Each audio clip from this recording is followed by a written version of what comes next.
الرجا والخوف قلبي طائر،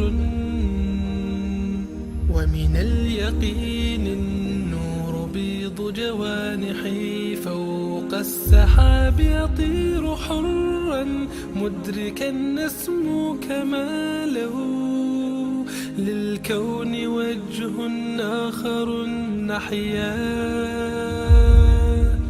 أنا صنعة أوجدتها يا باري، وملكت فيها معصم الإيمان، للحق والعدل التواصي، بالجمال عبادة،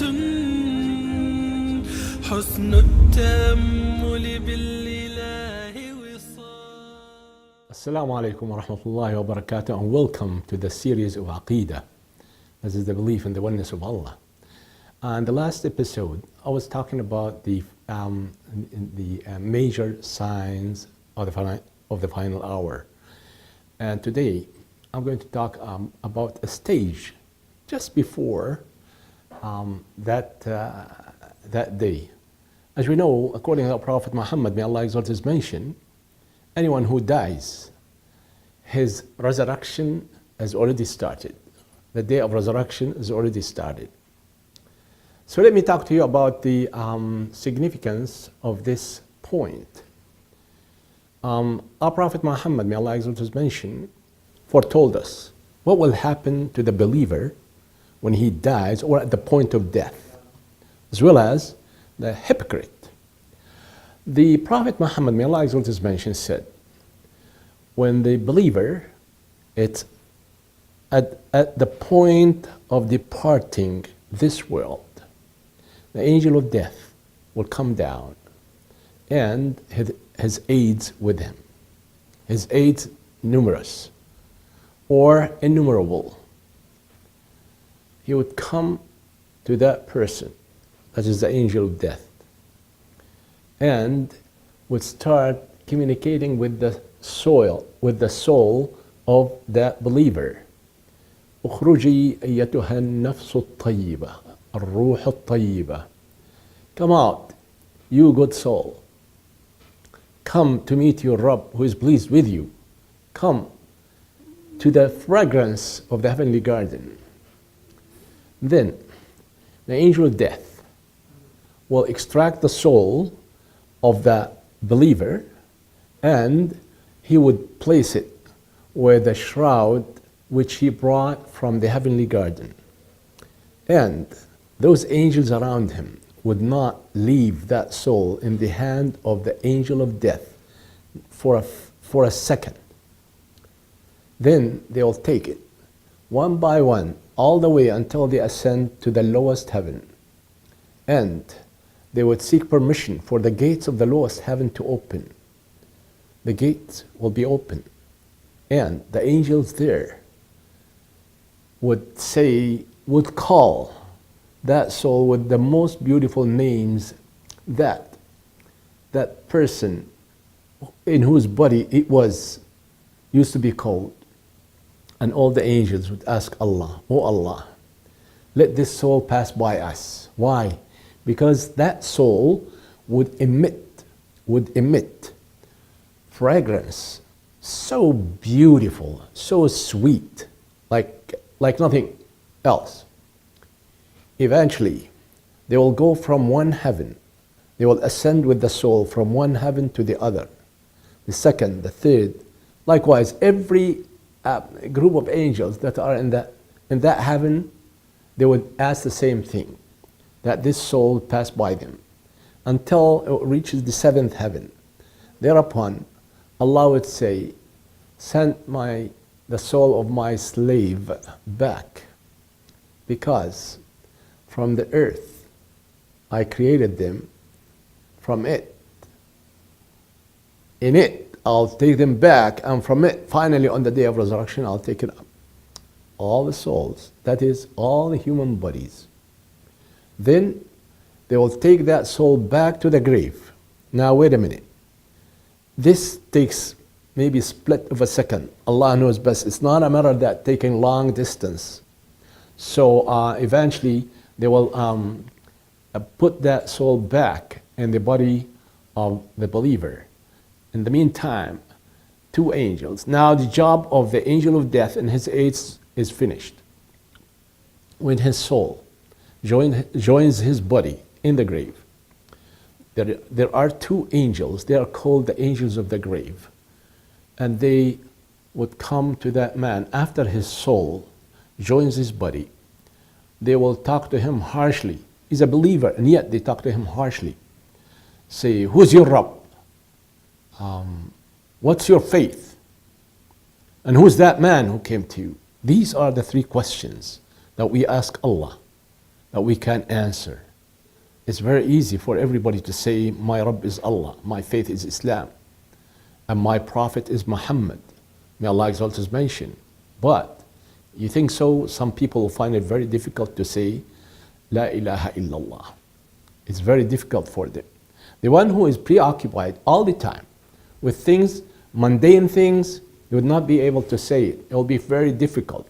And the Prophet Muhammad, may Allah exalt his mention, said, whoever whose last words in this world, La ilaha illallah, will be admitted into Jannah.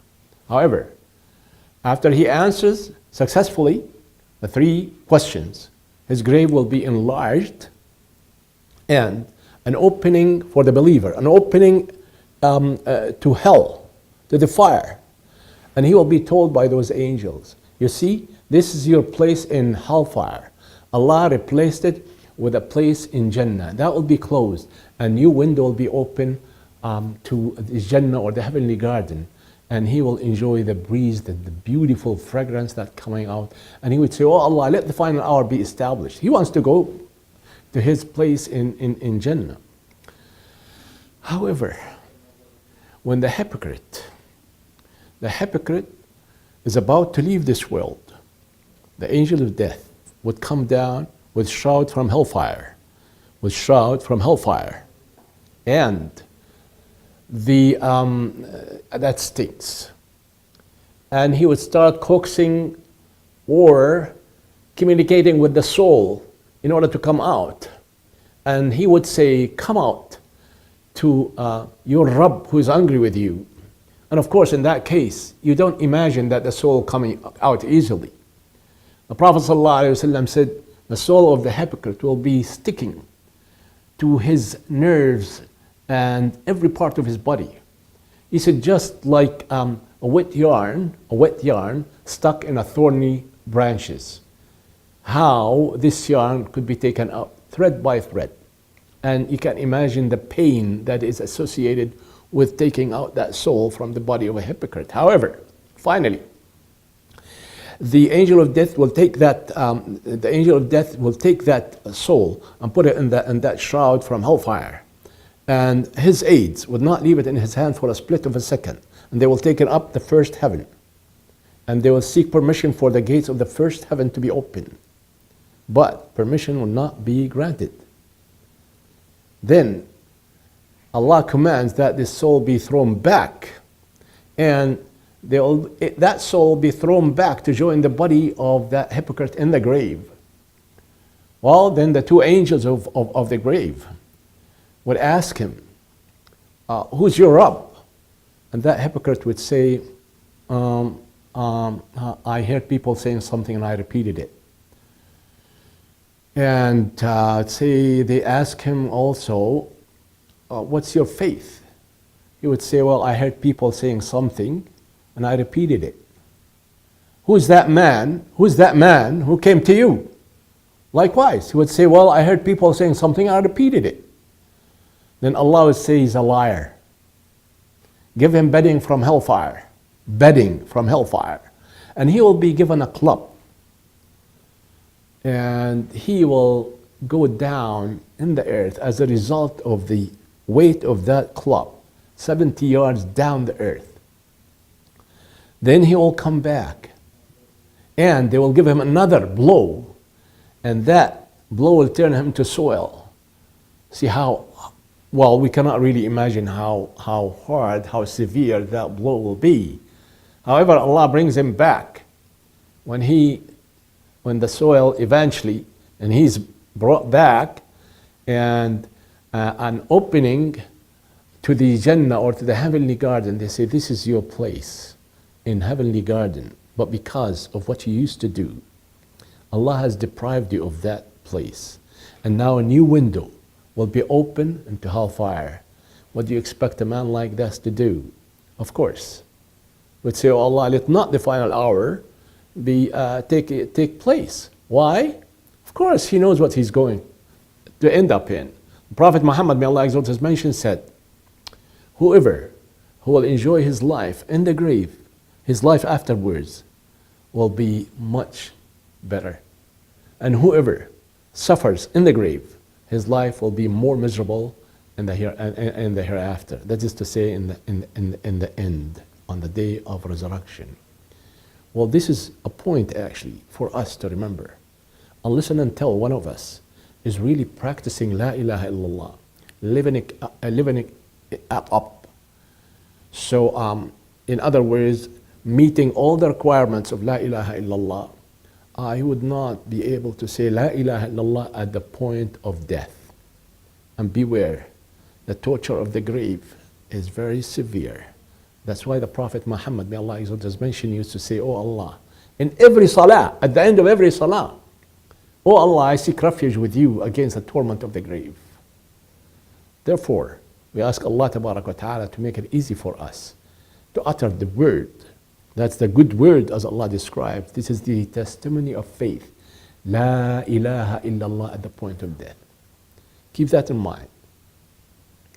Inshallah, next episode will be related to this topic. Until then, Assalamu alaikum wa rahmatullahi wa barakatuh.